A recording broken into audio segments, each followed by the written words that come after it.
Assalamualaikum, perkenalkan nama saya Rensius Yan Ferry, NPM 4181819179, Universitas Islam 45 Bekasi, Fakultas FKIP, Program Studi Penjaskasrek, mata kuliah Azas dan Falsafah Penjas, dengan dosen pengampu Bu Yunita Lasma Siregar MPD.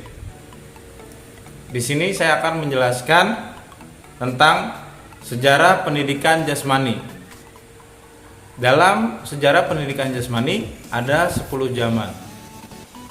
Saya akan menjelaskan 4 dari zaman dalam sejarah pendidikan jasmani. Yang pertama, zaman primitif. Aktivitas fisik rupanya merupakan bagian kehidupan semua manusia. Evolusi manusia diawali dengan gerakan dan perkembangan Homo sapiens. Aktivitas fisik manusia primitif berkaitan dengan mempertahankan hidup, mencari makan, sandang, tempat berteduh, dan perlindungan dari keganasan lingkungan serta kelanjutan perkembangan suku. Pengkajian manusia prasejarah dilakukan melalui arkeologi dan antropologi dengan meneropong masyarakat primitif. Di negara kita, di pedalaman Irian Barat, masih terdapat manusia yang hidup di zaman batu yang kini terus diusahakan untuk ditingkatkan taraf budayanya. Bagaimanapun, belumlah tentu masyarakat yang dianggap terbelakang tersebut benar-benar dapat mewakili masyarakat bangsa primitif. Bagaimanapun, melalui kajian ini diketahui bahwa bangsa primitif melakukan permainan dan tari-tarian mungkin lebih dari manusia zaman manapun. Mereka sangat mementingkan tari-tarian. Menari adalah alat komunikasi. Kesegaran jasmani dalam masyarakat primitif mutlak diperlukan untuk terus-menerus dapat mempertahankan diri, dan karenanya dengan sendirinya pula selama itu perlu dipelihara perkembangan manusia melalui berbagai perubahan zaman dan budaya.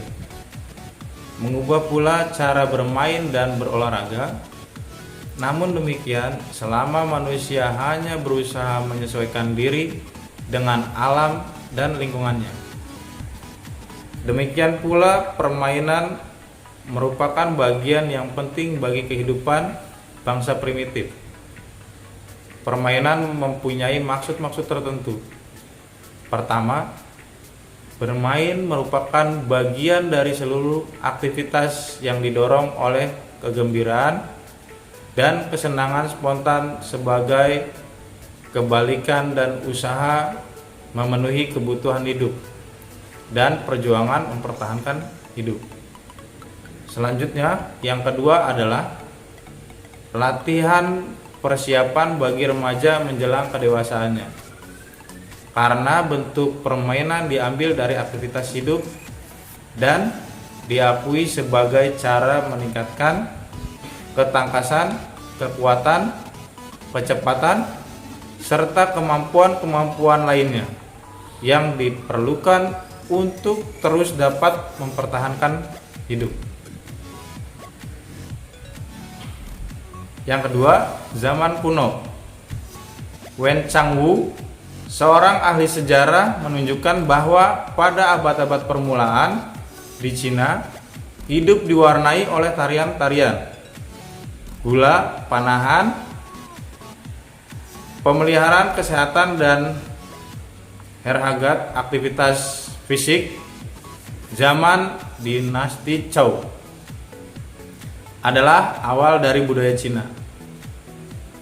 Pendidikan jasmani digambarkan dengan seni menembak, sepak bola, tari, tinju, anggar, dayung, tolak batu, tarik tambang yang dapat sepanjang 1,5 km dan lomba Herod atau kereta berkuda. Konghucu mendukung pendidikan jasmani. Beberapa abad setelah dinasti Zhou, kegiatan masih terus berlanjut dengan permainan polo, layang-layang, serta ketangkasan-ketangkasan keperwiraan. Dalam abad-abad terakhir, kira-kira sama dengan abad pertengahan di Eropa, ketangkasan bela diri seperti tinju, gulat, dan anggar sangat digemari. Kebudayaan India sama tuanya dengan kebudayaan Cina, meskipun tekanan pada pendidikan jasmani diabaikan. Di India dijumpai pula permainan dan aktivitas fisik.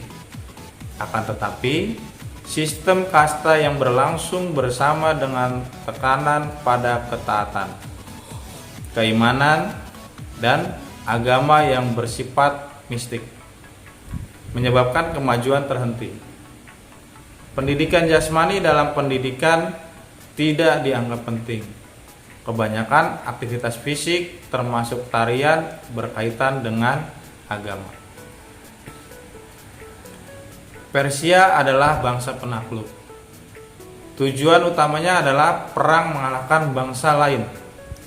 Program latihan diatur oleh negara dengan tujuan pendidikan jasmani dan moral anak-anak muda. Anak laki-laki mulai dilatih sejak usia 6 tahun dengan sangat ketat. Latihan terdiri dari naik kuda, panahan, berburu, dan permainan latihan jasmani yang berisikan pendidikan moral dan kejujuran. Fisik dan moral yang kuat membawa kehancuran Persia dan tentaranya yang akhirnya dikalahkan oleh bangsa Greek yang mulai muncul sebagai kekuatan baru. Kemudian abad pertengahan. Ada dua kekuatan yang berkembang selama abad pertengahan yang mempengaruhi kebudayaan dan berakibat buruk bagi latihan jasmani. Keduanya tumbuh dari kekristenan.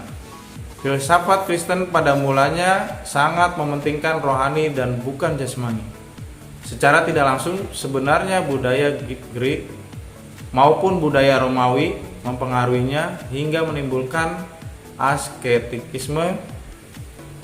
Asketikisme adalah ajaran yang mengagungkan jiwa dengan mengabaikan dunia yang nyata. Seringkali asketikisme bertindak menyiksa tubuh diri sendiri dengan berbagai cara dan bentuk. Asketikisme sangat merusak kemajuan dalam abad gelap dan abad pertengahan karena menentang individu dan prakarsa manusia.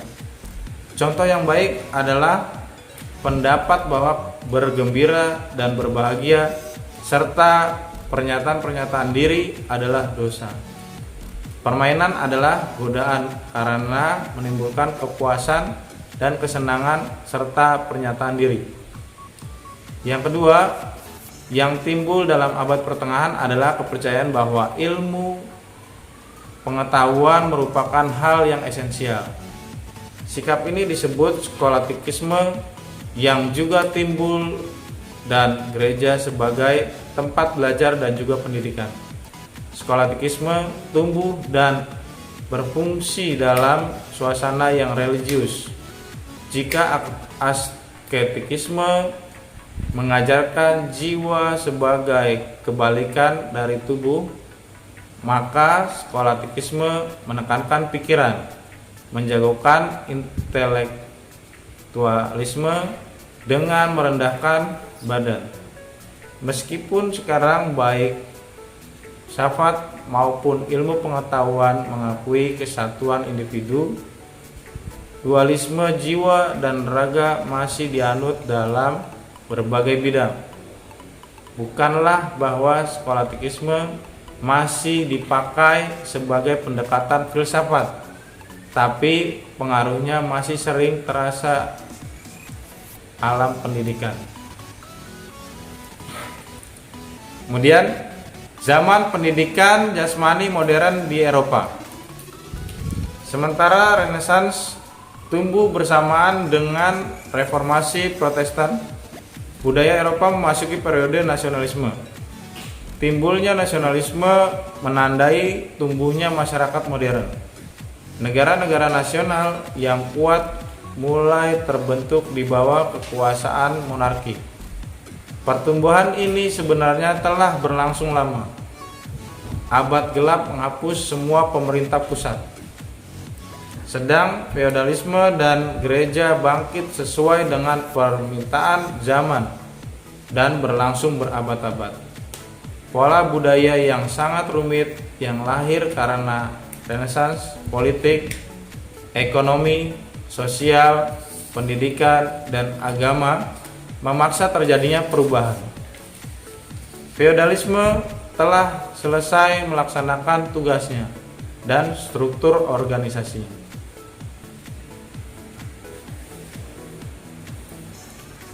Yang terbatas tidak dapat menyesuaikan diri dengan keadaan baru.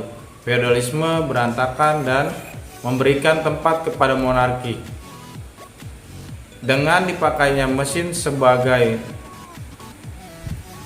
alat perang, ketangkasan satria tidak berarti lagi.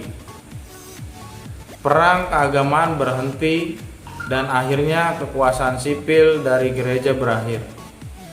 Sejak timbulnya kaum menengah dan memimpin revolusi menentang gereja, datanglah zaman kapitalisme dan nasionalisme.